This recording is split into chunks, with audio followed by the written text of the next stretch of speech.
I used to think that meeting your heroes would be a dream come true, like stepping into a room and watching your admiration come to life. Like a full circle moment where all the hours you spent drawing inspiration from them would finally pay off. Validation, maybe closure, a little spark of you proving to yourself that you were right to believe in them. And then I met one. Someone whose words had shaped me, whose work has been a lighthouse during one of my foggiest seasons. I had rehearsed that moment in my head more than once. The casual hello, the exchange of mutual understanding, the warm and the gracious smile. But reality? It was a little off. It wasn't a catastrophe, just a bit too human. A little dismissive, a little impatient, a strange energy, not cruel, not cold, just not what I expected. They were not the villain in my story, but they were also not the guide I'd built up in my head. They felt smaller, louder, maybe a bit too in love with their own importance, and suddenly I wasn't starstruck anymore.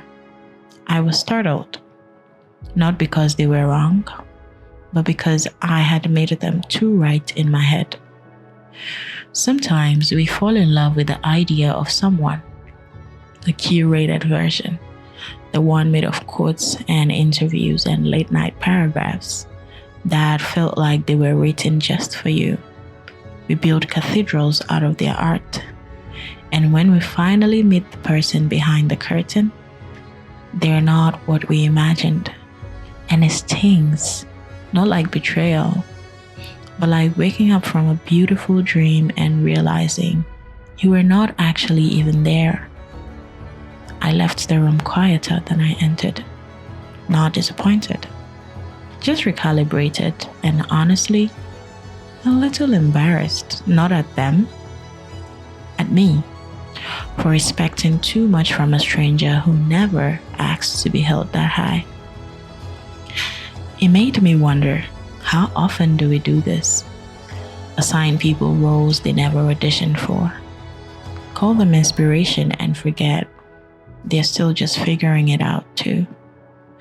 We forget they're not symbols, they're people. Flawed, distracted, tired, human. And then, of course, the mirror turned back to me. What happens when I'm the someone else looks up to? What version of me do they carry? And how do I show up when someone walks into a room carrying hope in their eyes? Am I kind because it's seen or because it's real? Am I gracious with people who don't have anything to offer me back? I think about energy a lot these days. The kind that stays behind after someone leaves the room. I think about how the people I admire most are often the ones who carry quiet humility, not performative kindness, not charm, but actual care. A softness that doesn't ask to be noticed. A presence that doesn't leave you wondering if it was real. And I've started asking myself a few new questions. Can I still be proud of someone's work even if I don't admire their presence? Can I hold their gift without idolizing their personality? And more importantly, can I extend the same grace to myself? Because the truth is, we're all a little disappointing up close to someone somewhere.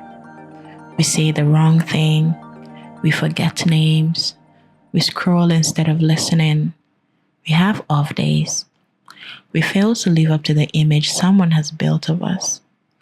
Sometimes we fail to live up to the image we have built of ourselves. And maybe that's okay. Maybe we're not meant to meet every person we admire. Maybe the magic lives in keeping the distance. in the version of them we needed at the specific time in our lives. And maybe the disappointment isn't really about them. Maybe it's about realizing we still want something outside of us to feel sacred, to feel clean, untouched, larger than life. But nothing that real is ever that perfect. And nothing that ever perfect can be that real. So now I admire people differently. I admire their art, their generosity, the season of their work that found me and made me feel a little less alone. But I don't need to know their favorite tea, or how they talk when they're tired, or whether they'd impress me in a conversation. I just let it be what it was, a gift. And I carry it without needing to know the whole person it came from. And if someone ever meets me and walks away underwhelmed, I hope they remember that I was never meant to be the whole story. Just a line, a paragraph, a moment they can take with them, reshape, forget, remember again. And if they choose to keep the best parts of me in their mind, I hope those parts are enough, because they are the ones I've tried to live out loud, even when no one was watching.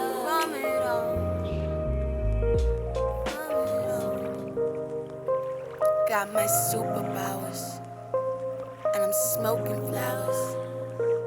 Shower me with lavish. Tell myself I got this. Scientist on this rocket. Fire away, I'ma block it. Sitting in my dome.